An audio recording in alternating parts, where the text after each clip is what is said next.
Well, hello everyone. It is great to be here. I actually realized I missed last week accidentally. Sorry about that. Welcome to another Stars of Akarios update. I have quite a bit to show you today. So I'm just going to kind of get right into it. We've been hard at work on a lot of elements. The story is progressing at a good clip. The graphic design is nearing the end. Models, there's a couple of hangups we had on some of the models, but we're getting them worked out. Just a lot of good, a lot of exciting things are happening right now. So this is exciting. Let me just get right into it. So I'm gonna show you just a little glimpse at the ability cards.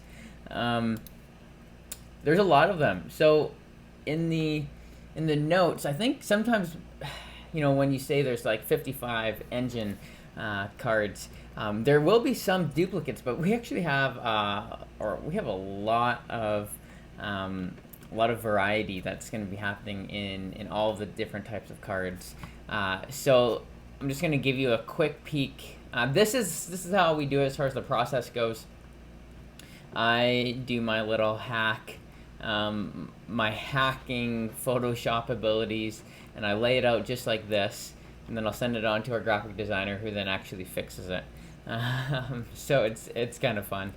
Yeah. So for example, this one's kind of this. Let's look at this ability. So it's called dual move. Get to move. Either there's gonna be arrows obviously through here. Either get a move there, get a move there. And then after you get a move, you actually get a target lock a single opponent. This is kind of fun, right? So it's like a move and then an ability all tied up. Oh, hello, Lock On. Yeah, feel free to comment on anything that you see. I'll try to get to the questions as we go. This is a neat one where I dual move supply 4. Some pretty neat stuff. This one is advantageous charge. Obviously, we probably have to change the name or do something on the graphic design. Just a basic, straightforward move, but kind of a fun thing is you gain advantage on next attack, right? And so we have a lot of these, just a lot of these interesting cards that are going to really change how you play. Prepare, your next attack is doubled, but you actually, you're not moving anywhere, right? And a lot of these have different supplies that will get changed throughout. This is kind of a fun one. This is a high-level heavy ability, so it's called Core Explosion. Basically, I'm seeing there's an error. The ship should also be here as well. So you do this explosion and then you move up, but it does massive damage, right? Because that's like your core is exploding, and yeah, massive damage. So yeah, lots of these are just the engine cards, right? So there's a lot of abilities. They're broken up into class. So we have like scout classes, the heavy, the assault, research, and the command class. And then we also have all the pilot abilities here. Right, there's a lot of them. Very unique. They do just so many different things. And then we have the ship abilities. I believe each ship gets three of the abilities, 3 unique abilities. They start with 1, and then you can unlock 2 as you go. Pretty cool. Sparrow abilities, tech cards, lots of fun tech cards, and then there's weapons, which actually my Photoshop wasn't allowing me to load. My scratch discs were full, so I'm just gonna close that so we have a little bit more room. I want to spend a little bit of time, so that's all the ability cards. It's on our graphic designer. He's compiling them into nice, pretty containers with stuff, right? So it'll be good, easy to play with, good for us to print. I want to give you a little story update. So we are kind of in the thick of writing Act 2 right now, and Act 2 is all about the encounters with the Takochka, and I don't want to kind of give away any of the Takochka story about what happened, but I do want to maybe share just a brief snippet of kind of our working document history. And so I'm gonna do like 2 spoilers right now. There is actually going to be a Takochka in your starting party. We kind of switched things up just so it fit the story a little bit better. And so you're going to see the Takochka early on, and so it's not really a spoiler, but if you're like holding out and you want to like save this race, save what they look like, maybe skip ahead a couple minutes. And otherwise, I want to show you them. They're super cool. Let me just pull up. We have a couple of these Takochka people in the game, and if you're wanting some surprises throughout, there will be more. We have a couple characters that are unique. Well, I think they're all relatively unique, but we have a couple characters that we haven't talked about and what they do and how they play actually a pretty big role in the story themselves. So remember, this here is the Takochka. I activated Siri accidentally. This here is the Takochka ships, right? Love it. They're like super in your face. They'll ram you. They will mess you up. They're gonna look super cool as far as like 3D prints go. Really excited about that. The Takochka ships. Here is the first look. You've seen it here first. One of the Takochka players. Oh, there we go. Oh, so it says Fast V here, but this Takochka's name is actually Gerdian, and it's G apostrophe Erdian, and let me go back to it. Don't they just look cool? I love how they look. Rock creatures with cool kind of organic grown armor type things, and then they got the sweet mallets. Really neat. And let me share a little bit as you're basking in Gerdian's glow, some of the origins. The origins of the Takochka are unclear.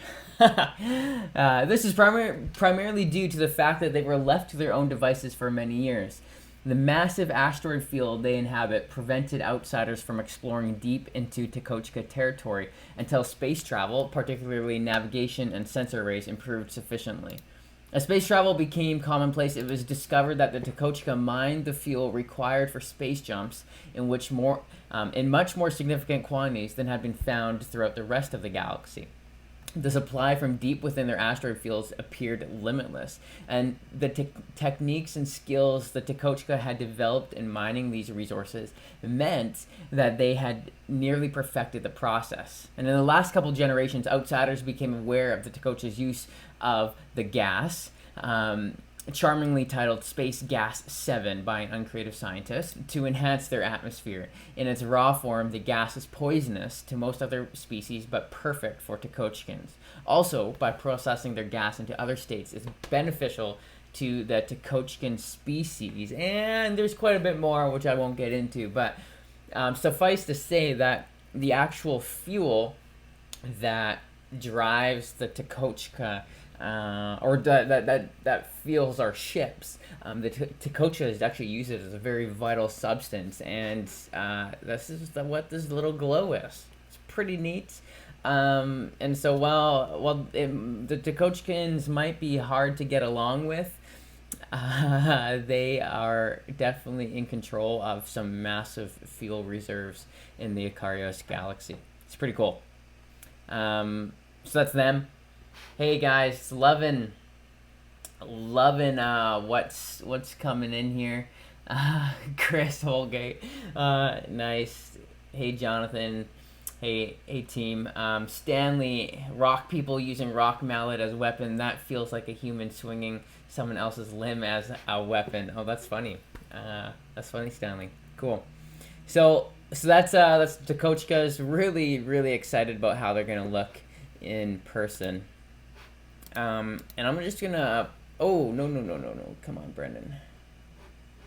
I accidentally started the wrong... Let's just get out of there. Okay. Start the master setup. So I've been knee-deep in play testing, just kind of getting everything working. You know, in a game this big, there is almost limitless testing that's going to go on. So it's pretty exciting to kind of be involved in the process, you know, really from the start, to see where the game is now. And a good sign is that I'm still having fun playing the game, and I know that's a good sign, because it's easy, you know, playing something over and over and over again, just to be like, okay, come on. But I'm still having fun. Oh yeah, this is gonna take a little bit to load. Yeah, so we've been doing just lots of play testing. Just kind of follow along as the story develops. Lots of really neat, interesting gameplay scenarios, right? Lots of escort missions, kind of defending key objectives, destroying key objectives, boarding ships.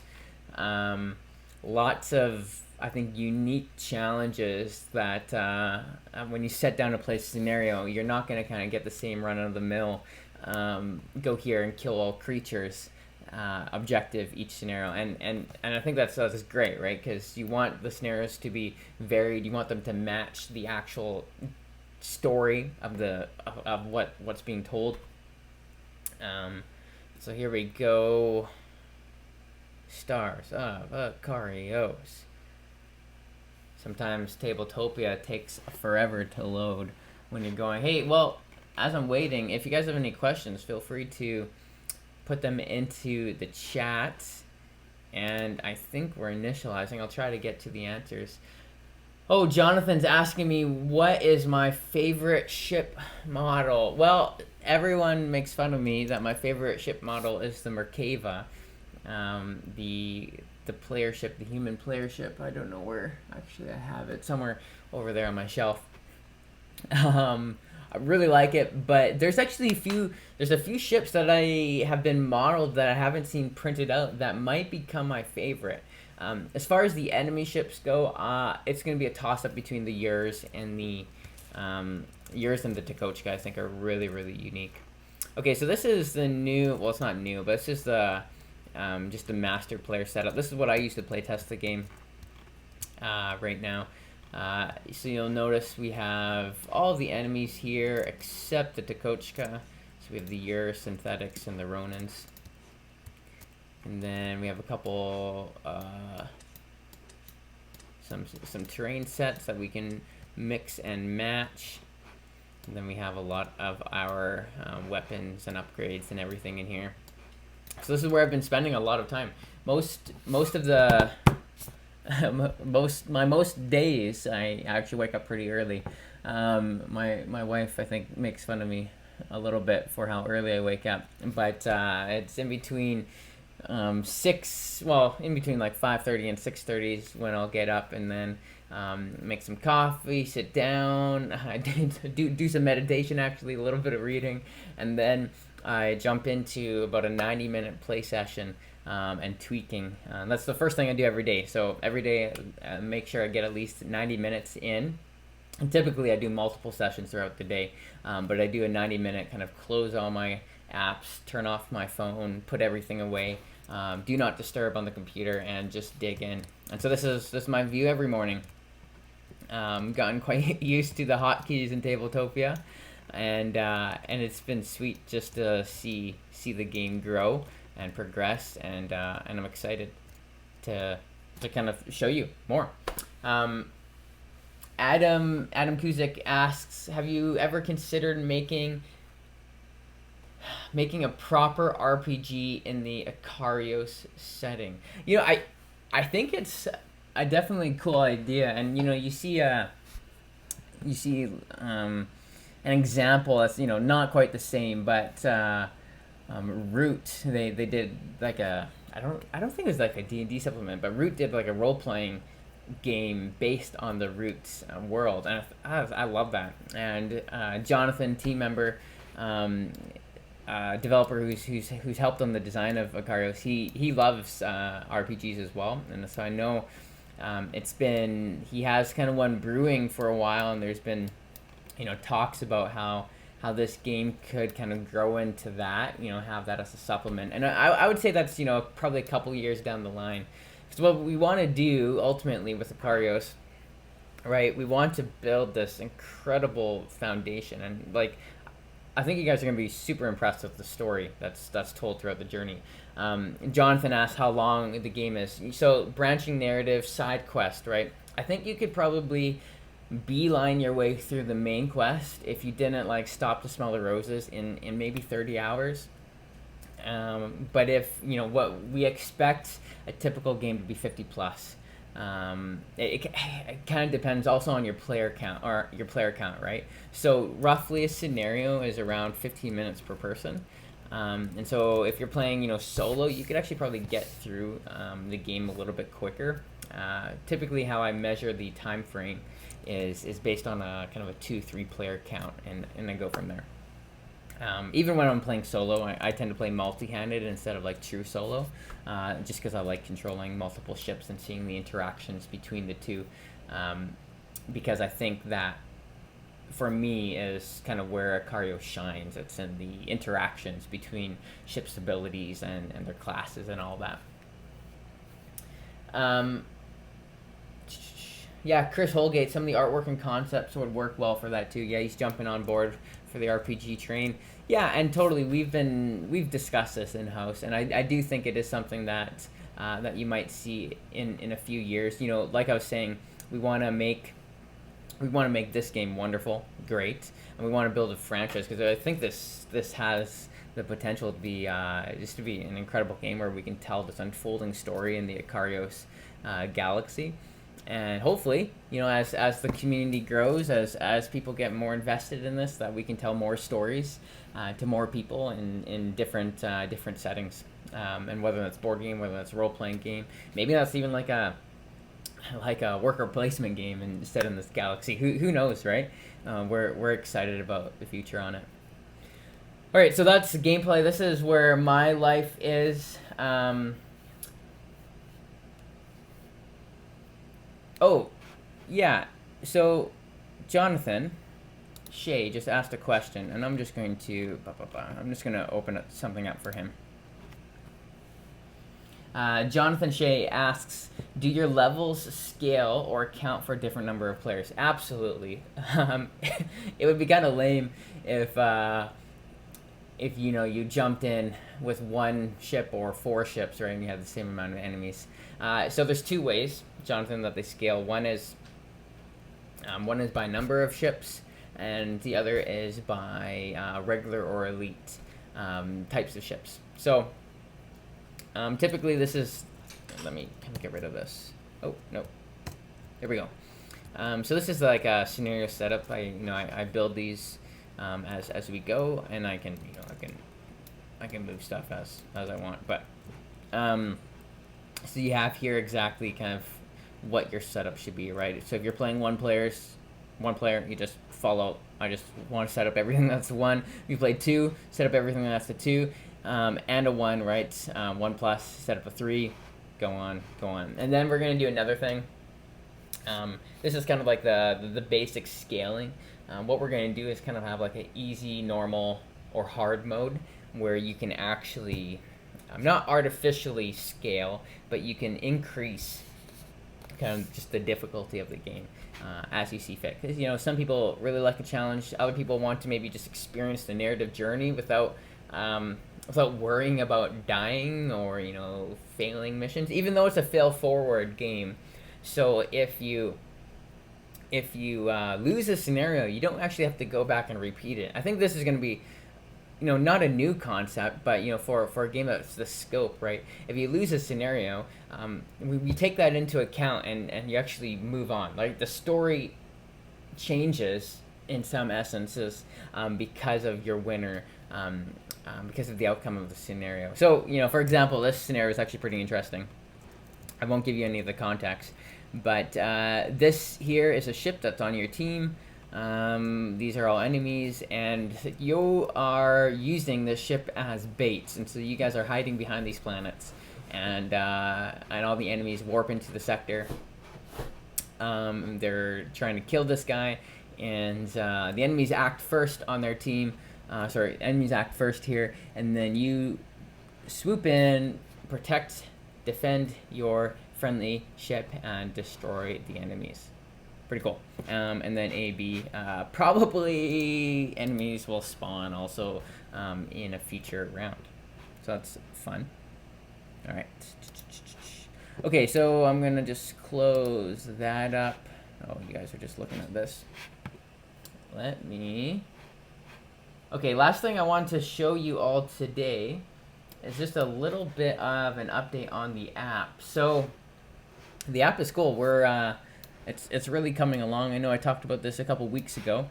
I just want to give you maybe a little update on where we're at now. So we are, I think today, hopefully today, we have a programmer lined up, and they're going to get going. So we kind of just built out a handful of milestones today on the app, just different components, and we're excited. We've been quoted 3 months for the project, so we're September. We could have the app, at least like a beta version of the app, actually released before Christmas. That'd be fun, right? Because you can build scenarios and stuff on the app, which will also be available on your computer, and then you could play the scenarios that you build on Tabletopia. Should be pretty neat. So hopefully that happens, and I just want to show you here a little bit of the creation kit and how you would build scenarios. So this is something that it's kind of been tough to work through, right? Because this is like your editable region. This starts out as a blank canvas, and you will eventually kind of morph it, build it as you want, and then you'll publish it, right? You'll save it to the story itself. And so it's kind of hard to okay, how can we make it customizable, editable? So ideally what we want is this to be zoomable, right? So you can kind of you can scroll to zoom, or you can kind of pinch to zoom, and then you would choose what type of object you want to put onto the map, right? Whether it's like a standard enemy unit, elite enemy unit, terrain, or scenario markers. And then you can kind of scroll through it here at the bottom. You would have a section highlighted here. You would scroll through it, and then you would click on it, and it kind of zooms in there. And with the enemy ships, right, direction is a big deal, right? You want to make sure that they're facing certain directions or not. And so we would have just something like this. It's facing whatever direction, how many players it is. You can choose to delete it if you want. Same thing with elites. Elites are enemy ships, but they're in yellow yellow sides. And then terrain. Terrain might be a little bit tricky just because of the shape of the terrain itself, but pretty optimistic, happy with how this is coming, and really just kind of stoked to see stoked to kind of see how everything is coming along. Again, hey, if you guys have any questions, make sure to post them. Post them in Facebook groups and Discord. I've been a little bit inactive on Discord. Not my go-to place, but I'll try to pop in there a little bit more going forward. A couple more questions, and then I'll peace out here. Jonathan again asked, can you describe how the leveling system works? No spoilers. Right, so leveling system right now is it's not experience points per level per game, so you don't get experience points. What it is you get you get a progression point, and this is actually kind of new, right? So you get a progression point, and it's actually up to you. You can choose to level up your ship or level up your pilot, right? So you can level up your ship, and as you level up your ship, you can actually increase the hull the shield, or you can upgrade new abilities. So it's kind of it's a little bit more linear of a level up. If you choose to level up your pilot, it's a little bit more of a branching kind of tech tree, and each kind of progression point you throw into your pilot, you'll either maybe you won't unlock anything, but typically you'll unlock a new modifier card or a modifier change. So maybe it's like removing a couple minus cards from your deck. You'll do that. You will modifier cards. You'll unlock a new pilot ability. Those are kind of your main things. So it's modifier cards or pilot ability, and so your pilot will progress, and your pilot will stay the same, assuming you play that pilot, and the ship will progress, but you can also swap in and out ships as you go.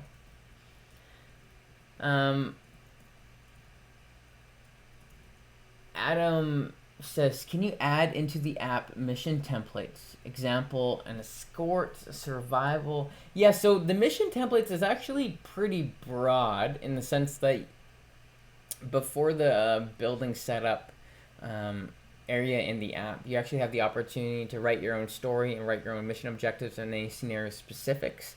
And what I'm doing is actually, as you play, the game itself, you're going to read in the scenario specific instructions about, what type of, and the objective, what's your objective, and any kind of special rules that need to be followed. And so, we're actually just giving that over. Be like, hey, you can actually make up any type of objective you want. It can be complicated, it can be simple, it can be kill all enemies, it can be, 2 enemies spawn at the end of each round, and you have to do 3 damage twice a turn in order, I don't know, something crazy like that. It'd be up to you. Obviously, you want to make something fun, but Chris Holgate says, could the app also help control AI movement, maybe as like a troubleshooter if there's a weird scenario and people need help interpreting the enemy movement rules? As I know, similar apps exist for Descent, Gloomhaven. Yes, so I know these apps exist, and I actually love using Gloomhaven Helper when I played through the campaign. Made things a lot simpler. For me, I hated tokens, so I got rid of tokens, and thankfully Akarios doesn't really have tokens. But it was helpful to kind of manage everything in a simple way. Right now, that is not on our version 1.0 feature list. It is like a thing that I've thought about. But not not right now. But it is there, Chris. It is there. And maybe somebody will just design it. Because I know the guys, well, I don't know about Descent, but the people who design Gloomhaven are just community members. I'm okay with that. Alice asks, will I be able to get it at shops like Amazon? Can't get it right now. So for this first run of Akarios, there's going to be a limited retail print run. Still figuring out what exactly that looks like. There will be some left in stock. You can get it on a store or Amazon probably. And then we're going to kind of see what happens going forward in the future. Cool. Hey, well, thanks everyone. This was a great live stream. Loved hanging out, loved chatting. Looking forward to continuing this journey with you all over these coming months. All right, hey, take care.